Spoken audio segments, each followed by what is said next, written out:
We need to start getting better at just, starting it off mid-convo, Trey. And then me circling back to the intro. Oh, yeah. You trying to figure me out or something? I'm prepared. Born ready. Born ready, been ready. Ooh-wee. Should be all good in the headphone situation.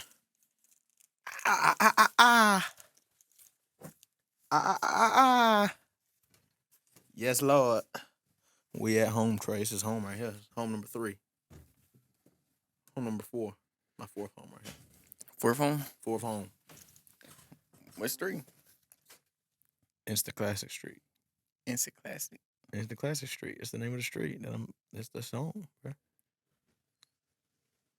This is my second home right here. You ain't got no second home other than Louisville? My second home? You ain't got I got Tennessee. You got Tennessee, right? Are we recording right now, Carswell? Yeah, we go. We live. We live. Yeah. My second home. Tennessee, 3rd home. Hawaii, 4th home. Hawaii. Yeah. You got family in Hawaii? Yeah. You Hawaiian? 25.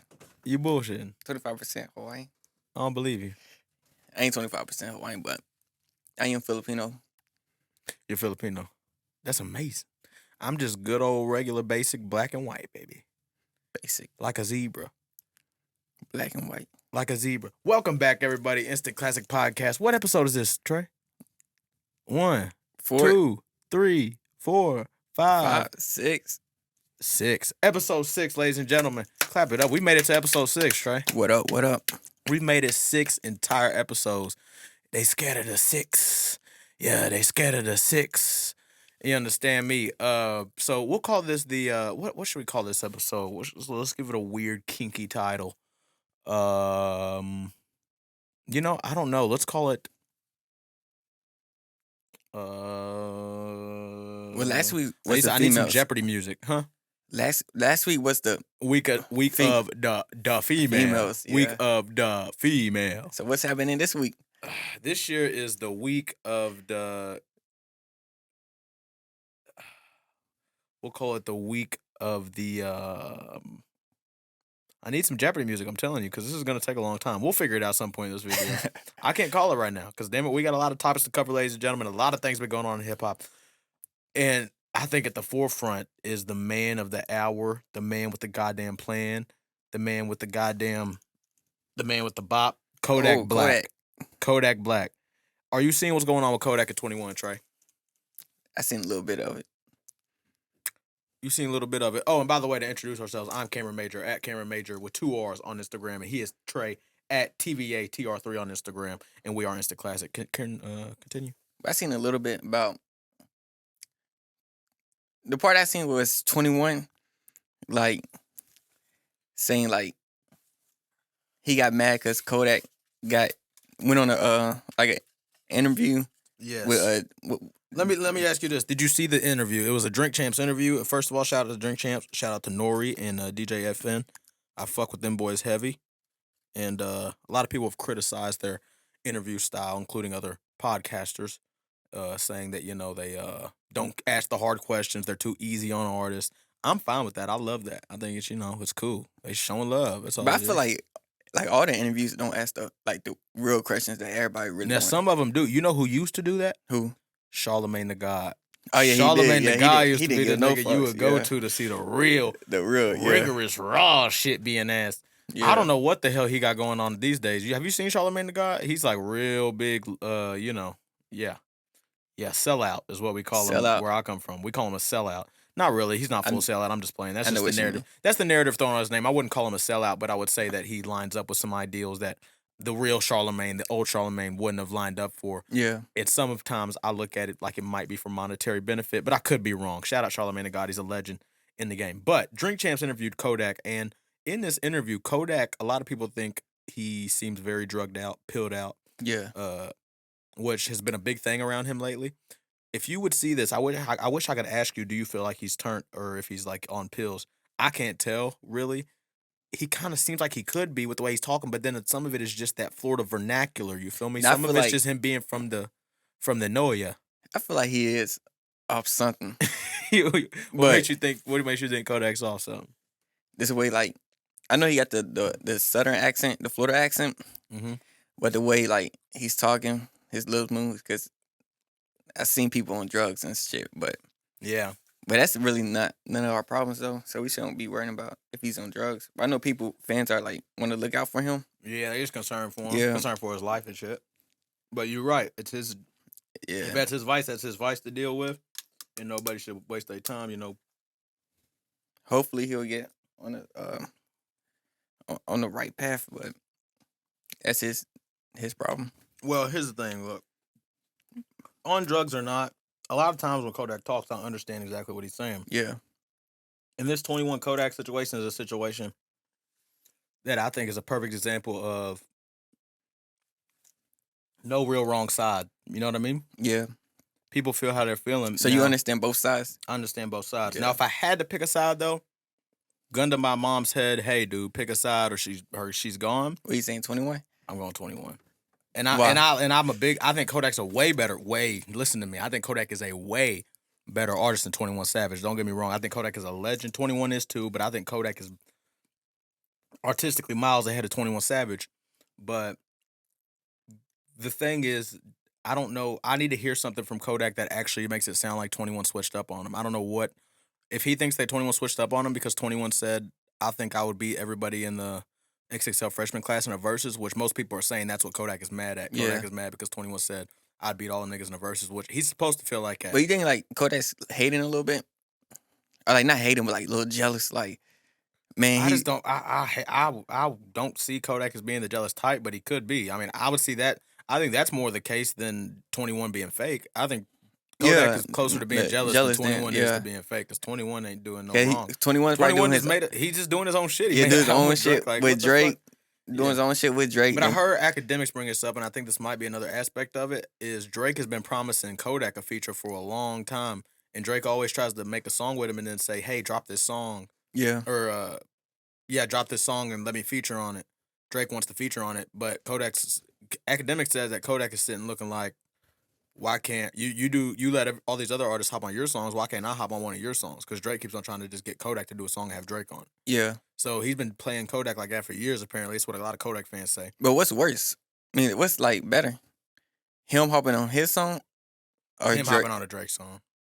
On Drake's song? Him hopping on Drake's song. Yeah, because he get more audience. Yeah, because the only songs that would get you more of an audience if it was your song rather than hopping on a Drake song is like the ones that just happen to be huge hits. Yeah.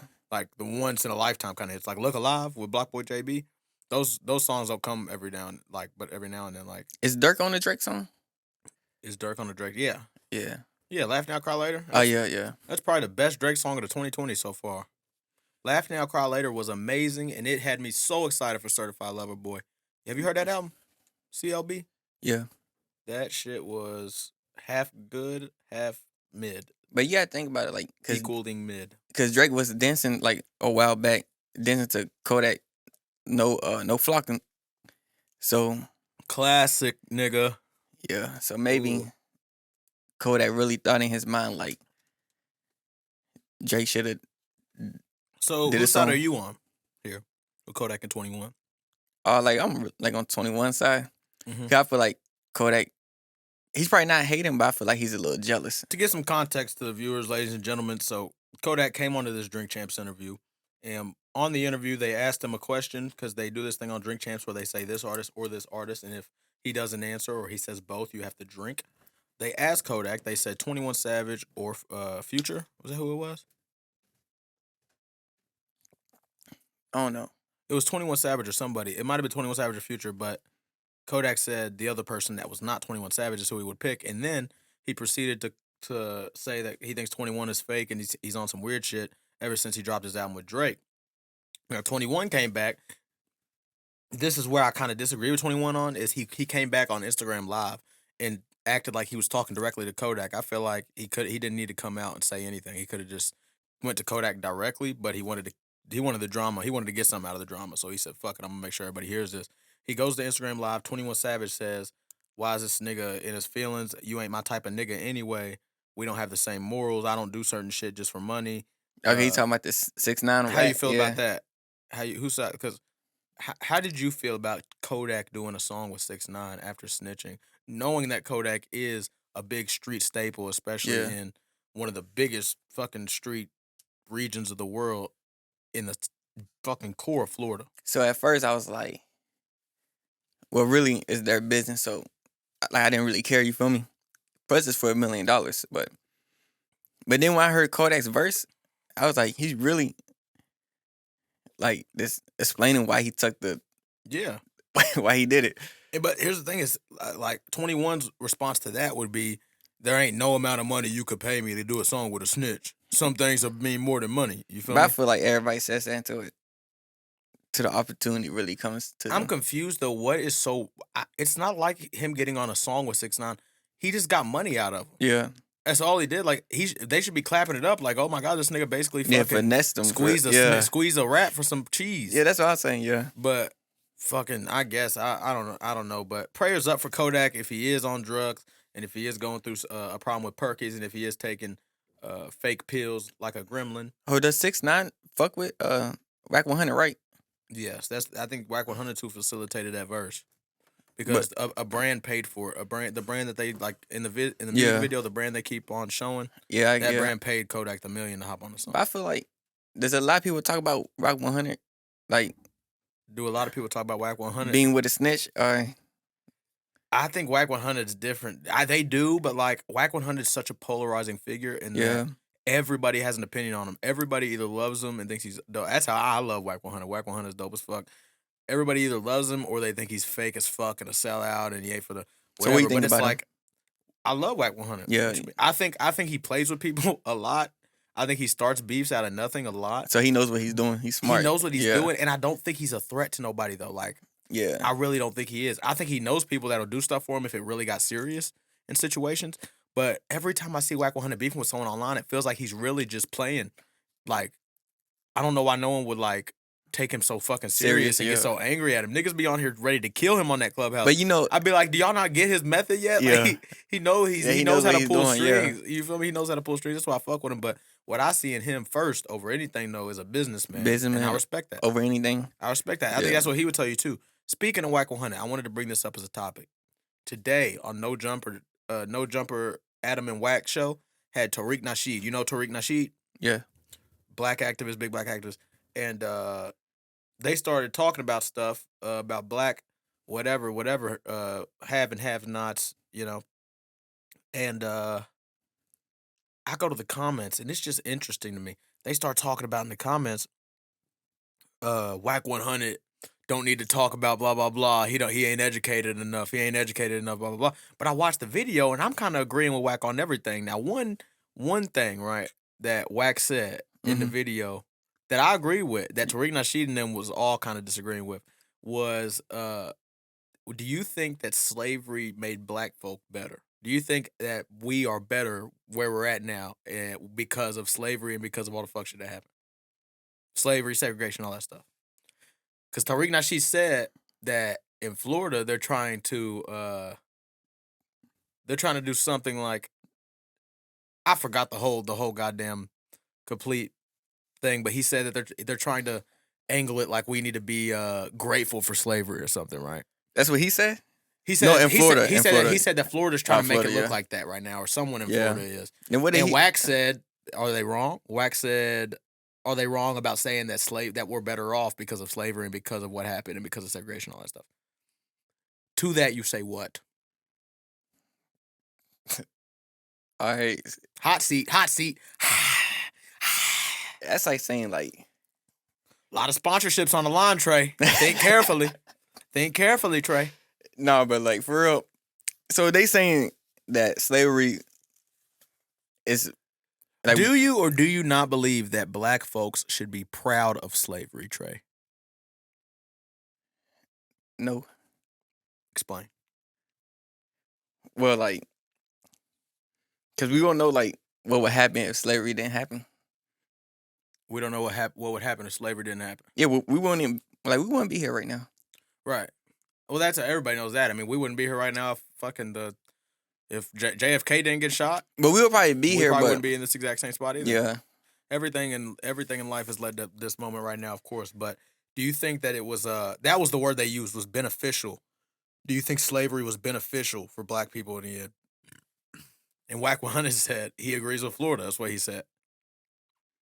How's it beneficial? Basically, through the sacrifices that our ancestors made, right? Mhm. Wack 100 is saying that we got here through that, pretty much. Of course, we got here through it because it happened. You feel me? Yeah. So if it didn't happen, we wouldn't know. If it didn't happen, we wouldn't know. That's where the question comes in: is what do people think would have happened if it didn't happen, right? Shit, we just don't know. And we don't know. We don't know anything. Yeah. But let me ask you this: do you think that we would have changed? You know how after 9/11 we changed TSA airport security, Yeah, and everything. Do you think they would have changed airport security and all that stuff if 9/11 never happened? no, How do you know? because there was no point for them to change unless something else happened after that. But how do you know something else might have happened after that? See, you can say that about literally anything. Is we don't know, but you can make an estimated guess based on where things were situated. About the Jews in the Holocaust? Where do you think black folks were situated at, right, when we were brought over here to do what we did and use it for what we were? If we came over here, right, but now no slave shit. Yeah. And we came over here, now it's on slave shit, right? Yeah. I think we'll be better than where we at right now. How do you think we would have got over here if it wasn't on no slave shit? If it wasn't 2023 when the borders are wide spank open for everybody to come in here? It's not like we would have just been able to walk the fuck over here into America. That's what I'm saying. So we don't know. We would still. Here's the thing. The probability, Trey, is we would still be in Africa right now somewhere, or a lot of us that were also used as slaves in America would still be in the Arab countries that they got us from, etc. But it'll be a couple people flying over here, visiting, like Asian people. It's a couple Asian people, but we won't be as deep as we are now. Nowhere close. We wouldn't have any of the things we have right now here. Do you understand how far we've come? Look at the NBA, the NFL. It's a whole bunch of just black millionaires, billionaires everywhere. None of that would have been possible if it wasn't for that. That's why I understand what Wack is saying. It doesn't mean that we're happy it happened. That doesn't mean we're excited it happened. That means that we honor the sacrifices that were made enough to say that we're proud of it. Yeah, that's what I'm saying. You see what I'm saying? See, we got we here right now. In the probability, we can say, of course, like you said, I agree that we don't know what would have happened if slavery never happened.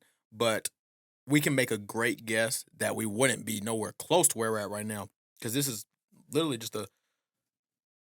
a result of everything that's happened in history. But I thought that was an interesting conversation. You should go watch that. Adam and Wack. Shout out Adam22. Shout out Wack 100. Shout out Tariq Nasheed. And shout out that other Hebrew Israelite gentleman that they had on that thing. Yeah, so we're here right now. Yes. Because of slavery. Yes. Well, in part, yes. Yeah. Because of slavery. Of course, slavery is not the only thing that happened to get black people to where they're at right now. It's not like that's our crowning achievement or anything. But the sacrifices that were made we can't say that it happened for no reason, because it happened for us to get to where we're at right now. A lot of people had to, not even just that. Think about, this is before slavery, before all this. Somewhere down the line, Trey, thousands and thousands of years ago, the reason we're here right now is because somebody won a battle against another tribe. Some tribe came over and fucked up another tribe for us to be able to exist the way we are right now. Ain't that something? Yeah, we here because of something. Yeah. We here because something happened back there. We here because something happened. We here because some kind of spear was thrown that saved our lives, Trey, and we might not know it now. But that's basically what Wack 100 says, and I agree with him on it. But that's just one example of a lot of things that Wack 100 says that I think a lot of people would align with that aren't in the culture that Wack is in. Wack is in a culture that's very, very hard on those kind of topics. Hip hop culture, urban culture, you know how hard they are about that kind of stuff. But I feel like some people just really one sided. They're not open minded to see That's what I'm saying. That's one hip hop. That's hip hop. Look around at hip hop, you don't see most people. You don't see whenever Kanye was going through the stuff with the stuff he was saying about Jews. There were some rappers that might have agreed with him on it, but no.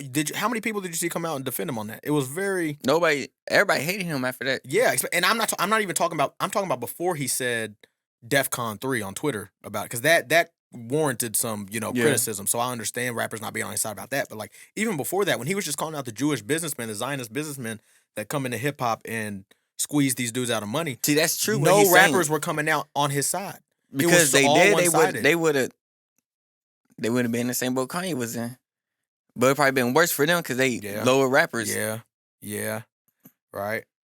But there's a lot of situations though. It's like hip hop is really a one side. When you think about it, when it comes to like social issues, political issues, hip hop is very one sided. That's very, what you said about. One-sided. That's why Whack 100 is loved and hated by a lot of people. Yeah. Now, but the main thing in hip hop though that I love about hip hop is that really at the core they don't give a flying fuck. Yeah. Like you ask most niggas that are in the rap and in the hip hop circles, they don't give a fuck about politics. They don't want to hear about it in music. They don't want to hear about it and that's why I fuck with hip hop. It kind of can get your mind off that and bring you a creative aspect to life where it's just free flowing. And you might throw some political.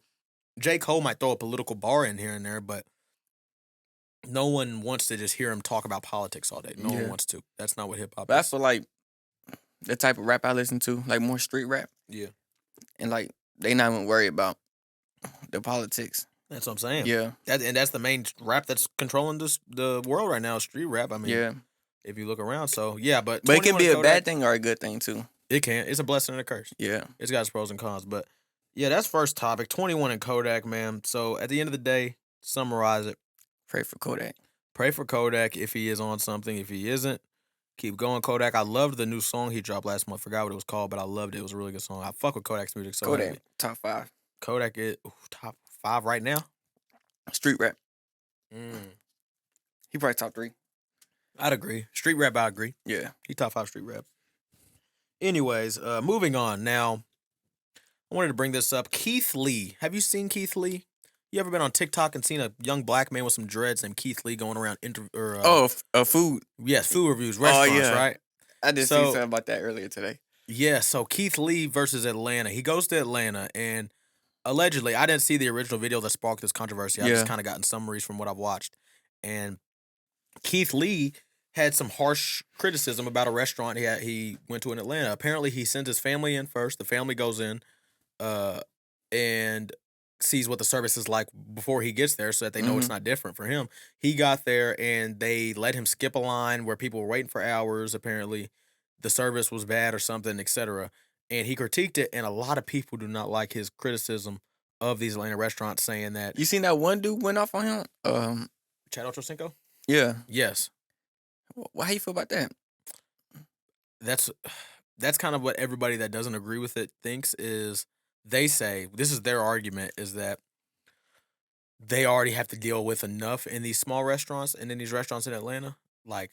But I feel like that the service workers don't want to. They hate like they don't deserve that now, and it's gonna put someone out of business. But dude said, why does he like? Yeah, but Keith Lee said, mainstream restaurants like popular restaurants. Now in my mind, I was like, everybody already knows about them. Yeah, no one needs to hear you talk about McDonald's. Like what the fuck? He's putting on for the. That's the funniest thing. Is like this is the first time I've ever heard of this Keith Lee individual. I heard of him now that I'm hearing all this stuff about him and I'm hearing why people are mad at him about this video and stuff, I'm like, why have I not heard about him before whenever he was putting these businesses on? I heard of him though. Yeah. That's what's up. But I'm thinking, why haven't I heard of him like whenever he was putting businesses on and helping businesses get back in business and giving great reviews and helping service workers? I ain't heard nothing about him until this. And that's exactly what Keith Lee said in his response. And I agree with him 100%. I'm tired of this notion. Yeah, and this is in more than just this. This happens a lot in sports too, where if you even go as far as say you don't like the tie a black man is wearing, you just trying to bring down the next black man. Oh, they were saying it was a black restaurant that he was criticizing? Yes, that's why people are angry, because they're saying that this is like, you can't, that's our people, you can't do that to us. And I'm like, bro, you gotta be honest. Just because you're black doesn't mean you're above criticism. We have to stop. Martin Luther King did not fight for this. Martin Luther King fought for us. Maybe it'll make the restaurant get on their shit. Yes, that's hopefully what it should do. You feel me? It should make them fucking. They make them wake the fuck up and say, "Hey, let's not like even days where we're thinking, we can just have a bad." Like that's the thing Chad Ochocinco said on that video, and he was responding to Keith Lee. He said, customer service, maybe they're just having a bad day. And it's like, bro, you can't have a bad day in customer service. Yeah. That's not how it works. That's one job. That's like one of the one jobs on earth. You can't have you can't be a negative Nancy. You That's can't be a what I'm saying, downer. You have to be bright. That's the one job. So I feel like if honest review, you feel me? Like, it don't matter if it's a black restaurant, white-owned restaurant, this right. a regular restaurant, I agree. this honest review, then they should just take the criticism and just do better next time. I don't know what they wanted him to do. Did they want him to say, "Oh, bad service"? Like they wanted him to only. So when he goes to these restaurants, he can only review them in a good way. He can't criticize. It's like that's like reaction channels. Like they'll react to like a rapper, but the song be ass. You feel me? Yeah. But they still be like, yeah. Like, yeah. A lot of times the niggas are getting paid. I like that's the thing. This nigga Keith Lee ain't trying to get paid, but he's trying to just fucking review. Thing, he's actually trying to review and put some places on at the end of the day. If it was a good customer service restaurant, then they would have had a good review that day. Mm-hmm. But I agree with what's his name? Keith Lee. Keith Lee, yeah. Hey, shout out Keith Lee. Shout out Ocho Cinco. He's honest. He ain't dick riding nobody, so he's smooth. Stay in his own lane. And he seemed very intelligent, too, when he was responding to him. That's a cold nigga. A nigga that can put you in your place, like, abrasively, but, like, in a nice tone. So you think they would have said the same thing if it was, like, a white-owned restaurant? Yes. But you think they'll, like... Oh, do I think they? No, fuck no. See? Of course not. What do you mean? That's the reason why they're doing it. Yeah, that's the reason, yeah. They literally, they will do as much as tell you that's the reason why. Us black folk, our own people, we go through enough already. We go through enough. Bro, we're never going to get better if we can't be honest with ourselves first. That's where it all starts. In all these situations, in every single one. Yeah, if they was on their shit, they wouldn't be in this problem. Absolutely. 100%. And I don't think anyone being black, orange, purple should have anything to do with an honest critique of anything, whether it be a sports player, whether it be a musician, whether it be a cook. I don't think anybody is above criticism because of any color or below criticism. I think we are all on equal playing fields, and I don't think anything should be valued over the other. And it's crazy that in some circles that is a hot take now. That's what I just said is like a hot take. Like that shouldn't be equal. What? Ain't that crazy? That's how far we got. Anyway, next on the list of topics, and this topic is kind of. I'm gonna press a lot of girls' buttons with this one, Trey, and I know you won't have much to say on this. I don't think you're into this artist very much, but Brent Faiyaz. You ever heard of this guy? The gay dude? Nah. He could be gay. Hey, Carswell, is Brent Faiyaz gay? I don't know. I don't think he is, because a lot of women are really into him, you know what I mean? Yeah, I don't really know him, for real. Well, very, very popular singer. In 2020, he dropped his first album, I think, called Fuck the World, was real big, did big numbers. In 2022, he dropped his second album, Wasteland, and he just dropped a surprise album called Larger Than Life, had features from A$AP Rocky, A$AP Ant, Missy Elliott, a few other people. And I'll tell you, this is, again, like I just said, he's 3 projects in now that I know of, and I don't see the hype at all, Trey. I don't even see it a little bit. Not even a little tiny bit. He's With an R&B singer? Yes. I'll give you some homework. I'm gonna send you some of his music to listen to. But Larger Than Life, my review of this album, he tried to do some rap shit on it a little bit. Tried to play some rap beats. Tried to do some harder shit. Like I said, he had A$AP on it, but it was just stale. It was boring. I don't get the Brent Faiyaz hype. Somebody in the comments, please, and I might not even clip this up and post it as a short. I just wanted to mention it on the podcast because every week I want us to mention things that dropped the previous week and what our responses to it. And that's the most recent album to drop in hip-hop. Comment below, what is it about Brent Faiyaz? Name some songs I need to check out. There's one Brent Faiyaz song I've ever liked in my life. It was called Jackie Brown on Wasteland. Please comment some Brent Faiyaz songs I need to listen to. And tell me that I'm a fucking idiot for saying what I'm saying. Yeah, put us on, please. Yeah. Tell me I'm an idiot because he's so hyped up. I just checked today. He has like 23 million Spotify monthly listeners.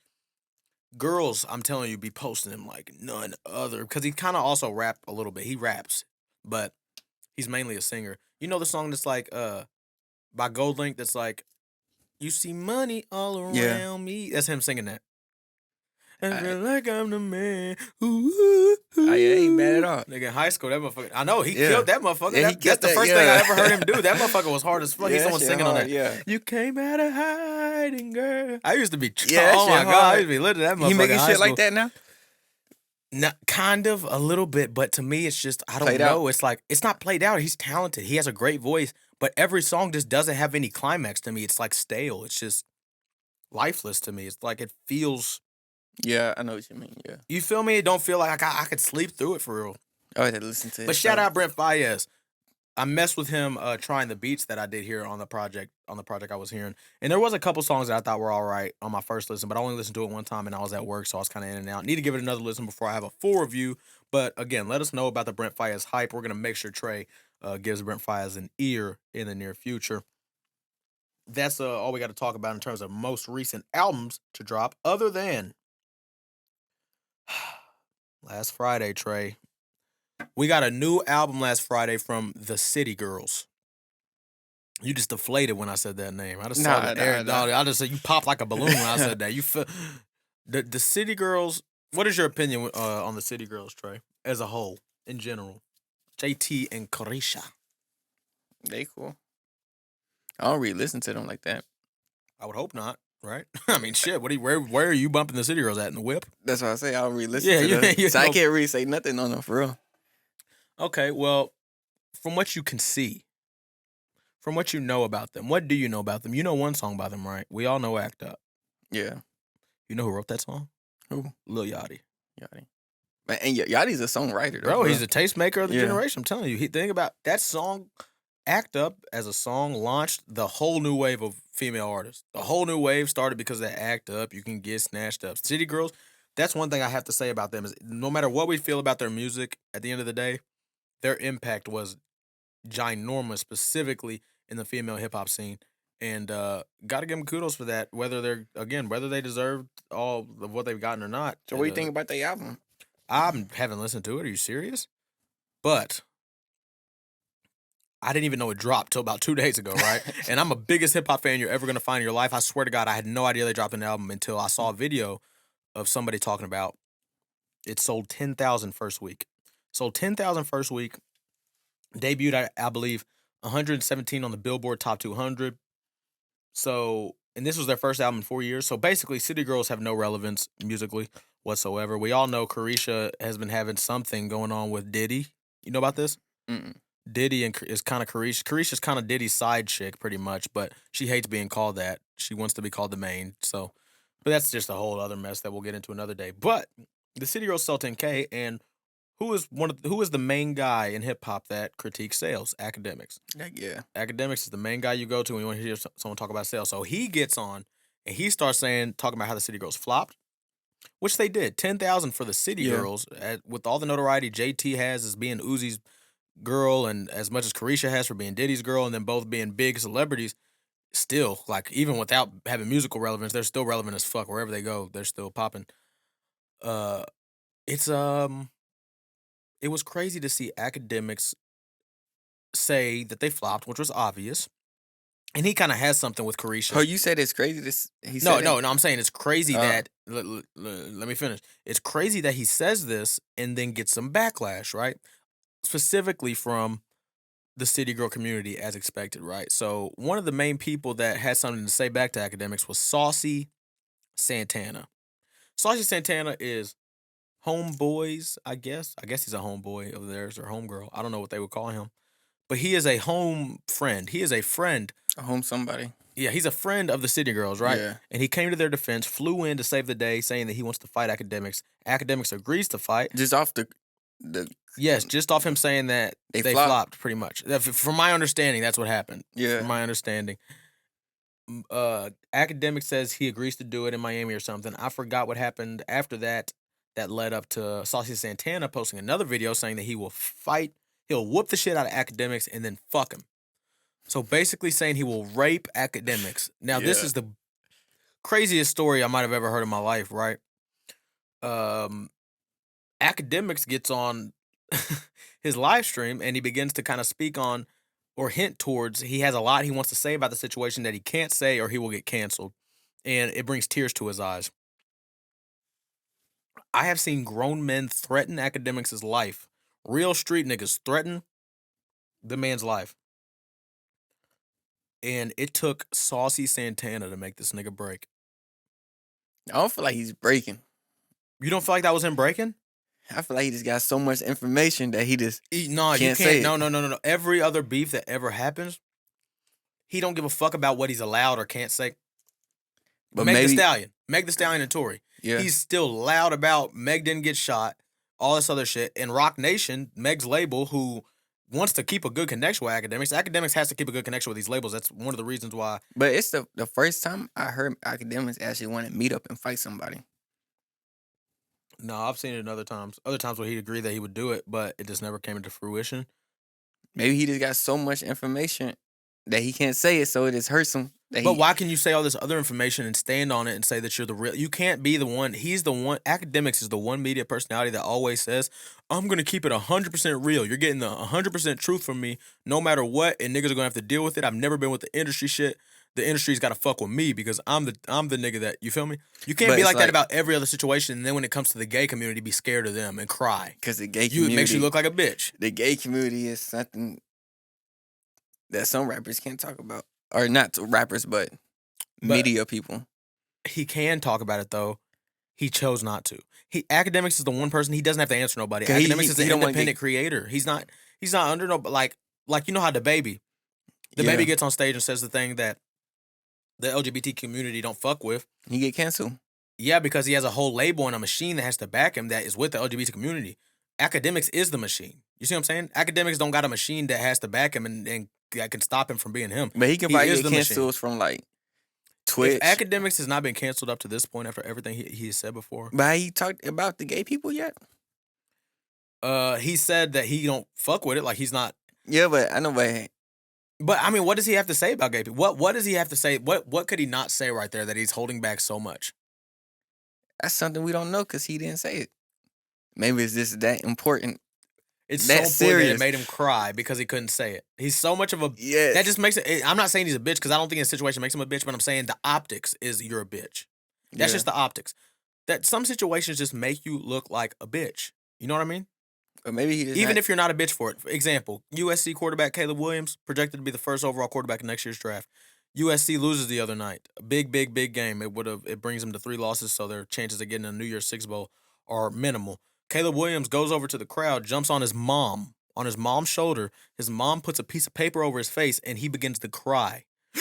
You can see his chest and doing all the... Right? He takes football serious. Nigga, optics. This is what I'm trying to tell you, Trey. Looks matter. You can say all you want that... And I agree that this doesn't make him a bitch. This doesn't make... Maybe he really does just take the game serious and he wants to win that bad. But as a leader of men... when you're supposed to be a leader of men and the men look up at you and you're crying on your mom's shoulders after losing a game, how you heard there's no like two niggas arguing, right? Yes. Then one nigga be like super like man like want to fight him, but you know he can't really fight him because like it's his homie, you feel me? Then they'll start like getting like emotional. Yeah, that's like something Akademiks. That's called being a bitch. He's getting emotional because he can't say some shit that he can't say. He can though. Who's stopping him? He's being a... So why didn't he say, I ain't going to say nothing about Meg getting shot because I can't say that because the women community is going to come for me. The feminist community is going to come for me. He didn't give a fuck about them. They came for him after he said it. The gay community is something different, bro. So the gay community is where he draws his line. That's where he gets scared. Yeah. Okay, so you're saying Akademiks is scared of the gay community. You want to go on record and say that? He's scared of the gay community. Wow. That's how anybody get canceled real fast. What do you mean by that? What would have happened to Akademiks if he would have said what he wanted to say there? Let me know. What do you think would have happened?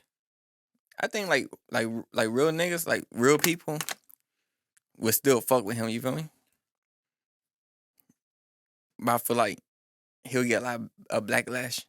That's what I'm trying to tell you, Trey, is that the real people that would still fuck with him is all he needs. Backlash is... Akademiks has received backlash his entire career for all his opinions. I'm telling you, he has. A lot, including the Megan shit. He's never gave a fuck. Even whenever he said he called Carisha Diddy's side bitch. And the whole feminist community, the whole woman community gets mad at him. It's like, she's not a side bitch. he don't give a fuck. That's what he's always stood on, and it just surprised me to see Bro, that that's what broke him. It wasn't Lil Baby literally saying that like he can get touched. It wasn't It wasn't Freddie Gibbs saying fucking humiliating him in a troll battle. It wasn't none of this other stuff. It was Saucy Santana saying that he wants to fight him, and then he will fuck him. Words. Listen to me. It's just words. Words. Not even a nigga said to his face. A nigga said it on a video that was posted online. That was I would have just laughed that shit off. It was But funny. what did Axe say again? Like in the video, he was crying. He said there's a lot of shit I have to act like I fuck with that I just really, really don't fuck with. He was like, there's a lot of shit, I could take a lot of beef, but like there's some shit I just really, really don't fuck with, and I don't want us to get canceled. I want us to see us keep this going, what we have going. But you think it's about the gay community or it's like labeled like something else? I mean, it could be something else. Maybe the gay community is connected to something that could literally cut Akademiks' entire existence out. But I would just be interested as to how the gay community has that button, but all the other communities with the gay community don't have that button. This is a side question. All right. What do you think's worse? The gay community, like the LGBTQ, or the Black Lives Matter? Easily Black Lives Matter, because I don't think the LGBT community is necessarily wrong or guilty of anything. I support them in terms of getting their free rights as equal human beings, right? But we talking about like the people. You're talking about the way that they attack and shit like that. So you're talking about Like the bad ones. yeah. But that's my thing is I think like even people in Black Lives Matter that even the ones in Black Lives Matter that have good intentions. Like there's people in the LGBT community that have great intentions and there's no, you feel me? Even the ones that have good intentions in the Black Lives Matter community don't realize that they're fighting for something that's wrong. You So see how what you I'm feel saying? about cancellation? Like people getting canceled? You think I think it's horrible, of course. horrible? Yeah, of course. I think terroristic threats is the only thing that shouldn't be allowed. I think I'm a big believer in free speech. As anybody that was raised and taught how America works should be, if you want to fucking continue that, you know what I mean? I mean, that's one of the pillars that makes us what we are. When we lose that, we're not America no more. Yeah. But I think that, like, for example, Instagram, whenever they get someone's account disabled because they had a political opinion, while I disagree with it, I think they have the free right to do so because it's their platform. They own it. It's their business. You see what I'm saying? I mean, that's another part of America that should be still allowed is you run your business how you want it to be ran. But it shouldn't be like some neutral, like media. I mean, that's kind of what that's why you need guys like Elon Musk to buy these platforms and change them. You know what I mean? Like he bought that Twitter, changed it to X now. I feel like you see everything on there now. Yeah, before like everything was like this one side. Like you would only see one side of things. Now you kind of get both, and that's not really fair to like both sides. For sure. But I feel like DJ Akademiks, he probably just got so much that he want to say that he can't say it. Anyway, fast forward, and now Akademiks explains the situation to Whack 100 on a podcast, and Whack 100 proceeds to call one of the highest ranking members of the Gagency. Right, he calls one of the highest ranking members of the Gagency, and it's a gay gangbanger that is willing to catch the fade for Akademiks and fight Saucy Santana for Akademiks. So part of me is a little bit confused though. So why is Akademiks not fighting Saucy Santana now? Because he said, "Oh, fuck him." Would you want to fight a gay person? It's not no, but I wouldn't start. I wouldn't tell a gay person I want to meet him to fight him. If you feel me, you can't tell a nigga, "Hey, meet up to fight here," and then whenever the nigga says, "I'm gonna whoop the shit out of you and fuck you," you run. That nigga don't mean that. He ain't literally gonna fight you in front of these people and then fuck you in the butt, nigga. Come on. But can't Akademiks fight though? No. If you can't, then why are you telling niggas meet me here? I want to fight. He already said he wants to fight him. It's not like it's did he say it like on Twitter, or did he say it like in the video, like when he was live? Twitter, I think. All right, so he had time to think about that before he said it. He wanted to fight the nigga until he said that he will fuck him afterwards, and then he got scared.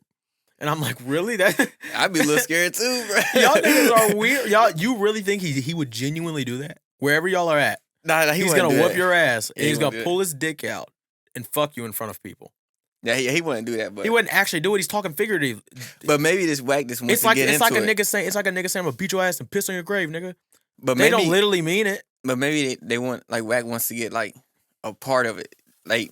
Maybe they might put like, cause you know how Blueface is into that boxing shit. Mm-hmm. Maybe they might be trying to do that. Two gay niggas boxing. So you always thinking somebody got a motive. Yeah. They trying to promote That's what I think. something. They trying to promote something. Whack 100 trying to Whack promote is something. Whack is always trying to Yeah, promote. That's that's why I what love I'm him. No, look, he's a businessman first. I'm telling you, above everything. Yeah. That he's a cool nigga, bro. I fuck with Whack 100. Yeah, promote something. 100%. So yeah, summarize that topic. I just find it crazy that that's what made Akademiks fold right there. It took Saucy Santana, and I don't mean fold as in like give up or like cave in, because all he did was just cry a little bit. You feel me? But he did bitch out about the didn't want to get canceled. I thought he was just niggas have threatened his life and he didn't cry. But now, but a nigga said he's gonna fuck him, and that brought tears to his fucking eyes. Maybe he don't take none of these niggas serious. Maybe like they fake gangsters. Like maybe it's like, how you gonna touch me? You feel me? Yeah, type shit. Maybe he really think this nigga about to fuck the shit out of him. It's like nah, hell no. Moving on. Now, this topic interests me a lot, being that I am the number one, and I'll declare this now on the podcast if I haven't already, on a Versus that's going to come out. We got a Versus series coming out for y'all. It's amazing. Episode 1 coming soon. Wayne versus Kanye. And I am the world's number one pioneer of Kanye fandom, right? And being that I hold that throne, and I hold it deep. Yeah, Dick Rider, as he calls it, Glaze, whatever you want to call it. As being that I hold that title, I have to step in and explain these situations like this for what they are, right? Kim Kardashian speaking to her sister Kourtney Kardashian on Thursday's episode of The Kardashians, right? Mm-hmm. Kim Kardashian said of her 10-year-old daughter North, she'll be like, "Dad is the best. He has it all figured out. He doesn't have a nanny. He doesn't have a chef. He doesn't have security. He lives in an apartment," and she'll start crying. "Why do you want to have an apartment? I can't believe we don't have an apartment," right? She's saying that to her mom, right? She says that to Kim Kardashian, crying, saying, "Why don't we have an apartment? Why he doesn't have a nanny?" How do you read that situation, Troy? I feel like the kid just wants a regular life. Boom, the kid just wants a regular life, right? Yeah. It's tired of all the bullshit that Kim is putting this little girl sees things for what it is. I'm telling you, every time I see this little girl, I see there's so much Kanye in her, the way she moves, the way she acts. This situation is a perfect example of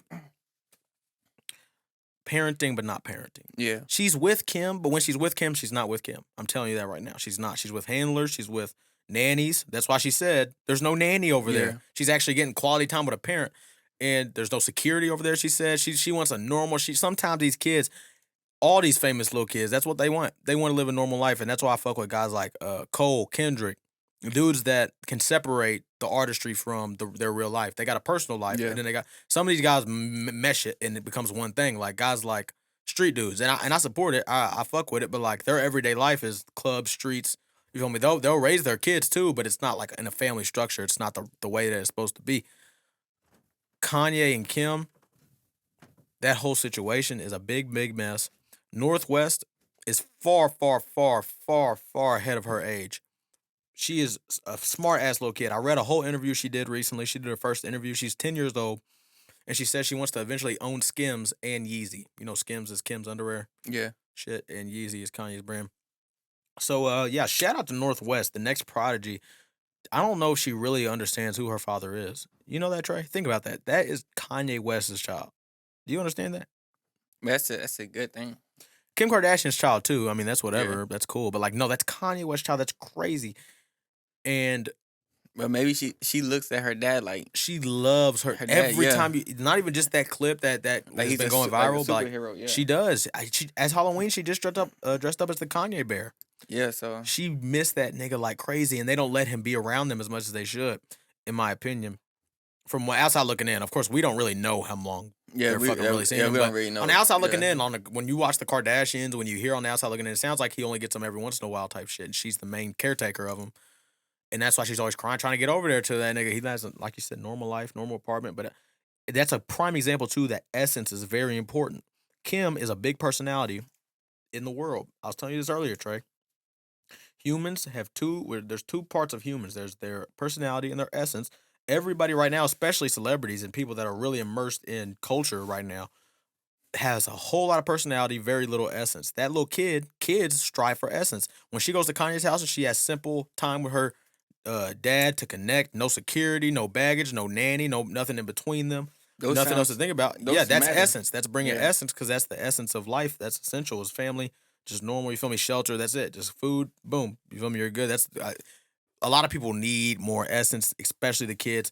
Kim, start spending more time with this child. And I don't know what you do in your everyday life, but I can tell you on the outside looking in, if I hear that little North keep talking the way she is, I'm gonna need you to step your game up and get up there with Kanye as a parent. And I'm not the one to say this, of course. My opinion means absolutely nothing. And you shouldn't listen to me. But yeah. Shout out Kim Kardashian. Shout out Kanye West. Shout out Northwest. Well wishes to all of them. I hope the very best for them. But that situation was very interesting to me. Very interesting. Yeah. And even more interesting was people coming in, swooping in on X, the freedom fighters. They're going to swoop in and, oh, well, this is just how it is. Y'all defending Kanye, but this is just how it is whenever you're the main caretaker. You got to sacrifice. Bitch, Kim Kardashian is rich. She don't got to be nowhere. She can sit around with that kid all day, every fucking day if she wants to. She chooses not to. If Kanye can own an apartment, Kanye West, with all the things he has going on, if he can own an apartment and have time with his kid where it's just them and have no nanny and not have to pay for security and stuff, Kim Kardashian could do it too. Yeah. She could spend that time with her too. So it seems like she just wants to know. Yeah, as the leading member of, again, the leading pioneer of the Kanye fandom, we're not feeling that narrative, bro. We ain't feeling that, bro. Kanye is a great dad. And Kim is a great mom. I won't say Kim's a bad mom. Yeah. Kim's a great mom. Kanye would never choose a bad mom to be his woman. Never. You serious? Do you know who that is? Nah, for real. Do you know who that is? Who? Kanye. Yeah, I know who that is. I was just making sure. All right. Now, before we finish up today, we got a couple more topics. Jackman Thomas Harlow. How did you feel? Did you hear Jack Harlow's album that came out this year called Jackman? I haven't heard it yet. You need to listen to it. It's 10 songs. It's all just him. It's him rapping. It didn't pop off like that because it didn't have no hits. Like his last album had the hits. But Jack Harlow has been teasing this new single on TikTok with a sample and a melody that's like, I don't like no whips and chains, baby. You can tie me down, right? It's a trying to be a sexy, But you think jumpy pop song. You think rappers start falling off once they start trying to make TikTok songs? Interestingly enough, some do, some don't, because some's career is made by making TikTok songs. But I'm talking about like, I don't know, like. I will say that Jack Harlow's music has gotten worse as he has tried to make hits, for sure. Like, a lot of people don't know. A lot of people don't understand. Like, and this, I only know this because I'm from Louisville, went to the same high school as Jack, etc., or whatnot, so I knew about him early on. But his mixtapes, his early mixtapes, 2018's Loose, 2019's Confetti, even far back, Gazebo in 2017, that shit was so goddamn golden. And I wish he could drop those albums now as new releases because the world would really understand how talented that motherfucker is. Because he has instead dwindled and watered his music down for the mainstream and for the bread, which I think he has gone as far to say on songs like Mockingbird Valley on DJ Drama's album. He says he could have kept it niche, but he'd rather see his brothers get rich. Niche means like he would only stick to one audience that would fuck with him heavy, but he wouldn't be mainstream. He wouldn't be supported by everybody, but he wanted to see everybody around him get rich. So I understand why he did it. I understand why he's doing it, continuing to try to make these TikTok bangers, these hits, these jolly melodies. But just for 1 second, I want Jack to go back to being niche. Whatever he was taking, whatever drink he was drinking, whatever drugs he was doing, to make Loose, to make Confetti, we need him back. You know what I mean? That's like, and that's just me being selfish. If it's bad for his life, don't do it. Jack. Don't do it if it's bad for your life. But damn it, for the music's sake. For the music's sake. Yeah. It somewhat is being selfish because, I mean, quitting alcohol helped him a lot. It got him richer. Look, he quit alcohol before, I think that's what they all say, or Come Home to Kids Miss You. And that's right when his career went, phew. So if that helped him as a person, look, fuck what I'm saying. But I'm just saying, as a selfish music fan, that boy was in a different bag on them albums, and I urge anybody that is a big Jack Harlow hater because of the weird stuff and the corny bars that he brought to Come Home, the Kids Miss You, I urge you to go back and listen to those other mixtapes. I urge you so desperately because those motherfuckers are bangers. But you think, like, him teasing a single, like, on TikTok, you think he's going, like, downfall?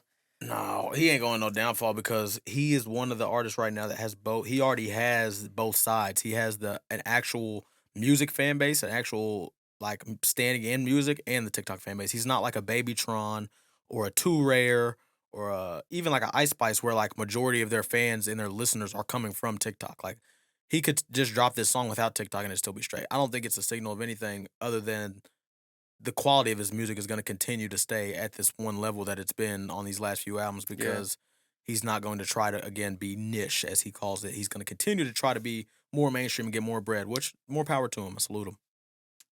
Yeah. More power to him. I salute him. Last topic I wanted to bring up. Trey. We talk a lot about the ones, man. The ones in hip hop, man. Throughout the 2010s, there was a big three that carried rap. Kendrick Lamar, Drake, and J. Cole. Through the 2020s, it's been very interesting that we don't really have anybody coming up that's like the obvious big three. Like a Future. Or like the obvious, like... Young Thug. Is this what you're telling me? Is this the new big three? No, it's not the new big three. I was saying. about to say, yeah. But we just don't have any artists that are like trying to take the throne as much in terms of newer artists. We have guys that are trying to be more just creative and don't give a fuck about being number one, such as a Uzi, a 21, a Kodak, a Yachty. None of them dudes I feel like really give a fuck about being the number one rapper. They care more about just having fun and making their money, right? So if you had to say what the big three in rap is going to be after, because let's say for the 2000s, it was Lil Wayne, Kanye, 50 Cent. For the 2010s, what? Why are you making that face? That's 50 Cent. Who? Who is it? If it ain't 50 Cent, are you insane? Oh, are you gonna make this take right here? I was the gonna 2000s, nigga. Who is bigger than them three? Wayne, Kanye, and 50 Cent in the 2000s. I was gonna say Eminem, but you can maybe say Jay-Z. No, I was gonna say Eminem, but no. Above which one? Never mind. No. Give me the opinion. 2000s? Yeah, who's your 2000s big three? My 2000s big three, like just for the 2000s decade, meaning from the year 2000 to 2010, Lil Wayne, Kanye, 50 Cent. I didn't really hear it. I mean, I heard 50 Cent, like, I listened to his music, like, recently. Mm-hmm.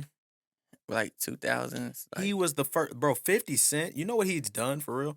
50 Cent was the first nigga that was, like, making melodic hits as a street nigga. Like, a street nigga that was making melodies matter and shit like that. Like, he was the first one. All these niggas, really, at the end of the day, a lot of these trap artists, Lil Baby, Durk, they're all 50 Cent's son at the end of the day. They really are. He made it cool to make club bangers and street bangers or bangers with melodies and singing in it as a street nigga without a sample. Not a sample singing it, him singing it. That's different. Your three's good. Yeah, I know it is. Fuck, nigga.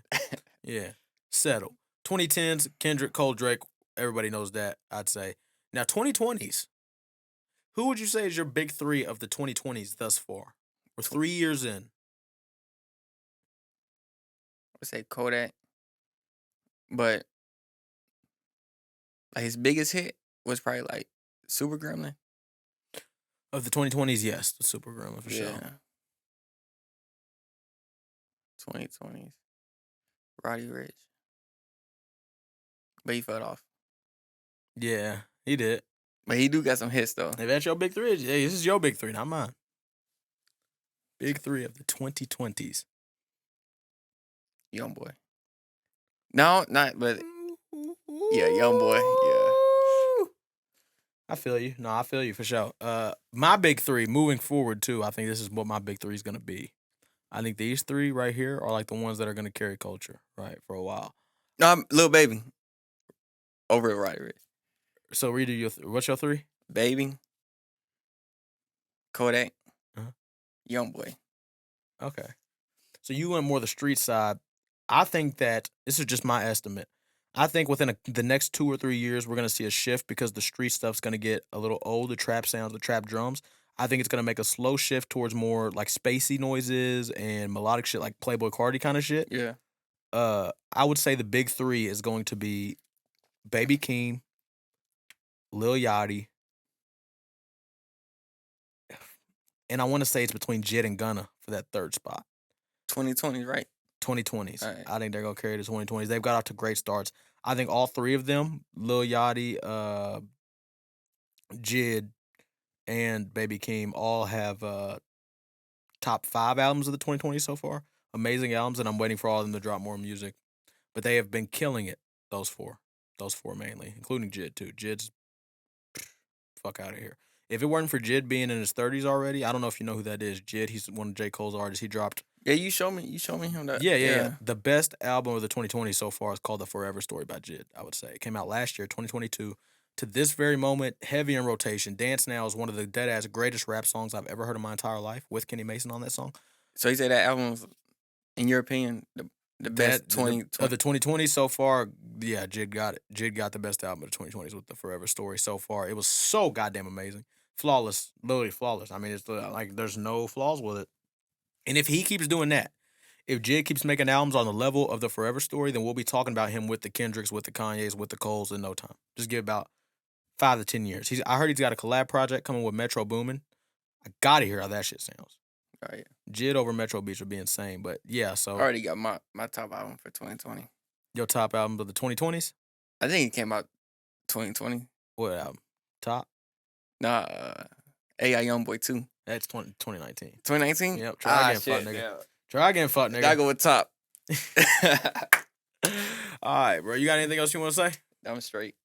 All right, man. Make sure y'all follow us at Instant Classic Network on all platforms. We now have the @ on the @ on YouTube. The YouTube handle is now Instant Classic Network as well, because we are, at the end of the day, a network that does more things than just this podcast. But this podcast will be a pillar, a staple, etc. Make sure y'all fucking with us on everything. Like I said, TikTok at Instant Classic Network as well, and on Instagram at Cameron Major with 2 R's at the end. He is at TVA. I fuck that up every time, don't I? At TVATR3 on Instagram. And we are Instant Classic. We will be back at y'all next Wednesday night at 5 p.m. Doses. Fuck Peace. with us. Yeah. One mouth. We're back with another. Was banger. that something, Trey? That was something beautiful. What time it is, man? And I forgot I even had my sunglasses. I had to look them in the eye the whole podcast. Huh? I'm sure it's still rolling. Hey, I had to look them in the eye the whole podcast. You remember? 1:30. We got 30 minutes. But now, whenever we leave, we put the glasses on. You remember? But they not watching us no more, bro. How you know? Cut this part out. Man. We gonna have a guest next week. Hopefully. Shit, for all I know. You want another piece of this or no? I'm straight on that. You feel it? Nope. You ain't feel it at all? I don't feel that. I feel it. You do? Yes. Maybe I do feel it. It's a microdose. It's like a microdose. Maybe I just don't know that I'm feeling it. Bro, I feel like this every time. How your nostrils feel? Like clear at all? Nigga, I got a little cold. It's a little cold outside. It's not, bro. This shit makes your nostrils clear. I'm telling you. We got 30 minutes? Mm-hmm. Do verses.